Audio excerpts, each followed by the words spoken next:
ایک مسلمان نام ہے جس کا مطلب ندی یا دریا ہے۔ جعفر لفظ نام کے ساتھ ساتھ ایک بہت بڑی قوم بھی ہے۔ تاریخی اعتبار سے بتایا جاتا ہے کہ جعفر قوم کا شمار پشتونوں میں ہوتا ہے، یعنی کہ 13 بھائیوں کا ایک بھائی جعفر بھی تھا۔ ان 13 بھائیوں میں ایک لونی، لوانتی، توغ، شکرن، جعفر اور غشین بھی شامل تھے۔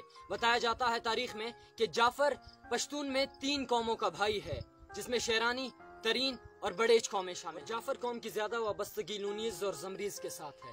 اگر میں ان کی مادری زبان اور مادری زمین کی بات کروں تو زمین کے حوالے سے یہ صوبہ بلوچستان کے ڈویژن جوب ڈسٹرکٹ مسخیل کی تحصیل درگ میں آباد ہیں۔ یہاں پر ان کی جدی پشتی نسل در نسل سلسلہ چلتا آ رہا ہے، اور یہ قوم اپنی زبان کے حوالے سے بہت زیادہ مشہور ہے۔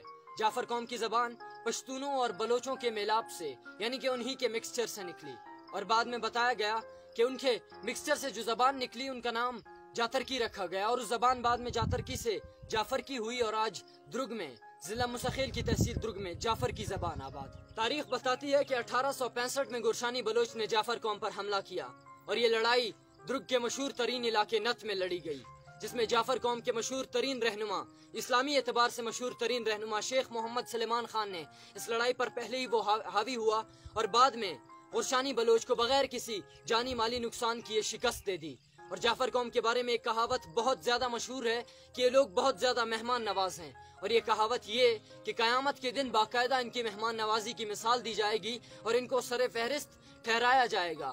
اور دوسری طرف اگر ہم دیکھیں تو طارق عزیز مشہور ترین انسان، بہت ہی عظیم انسان، طارق عزیز کے شو میں نیلام گھر میں ایک سوال ہوتا ہے کہ پاکستان میں وہ کون سا علاقہ ہے جس پہ اللہ تعالیٰ کے نام پر سب سے زیادہ خیرات ہوتا ہے، تو وہ خود اس چیز کا جواب دیتے ہیں کہ ضلع مسخیل کی تحصیل درگ کا علاقہ ہے وہ، اور اس میں جعفر قوم آباد ہے، اور جعفر قوم اللہ کے نام پہ سب سے زیادہ خیرات کرتی ہے۔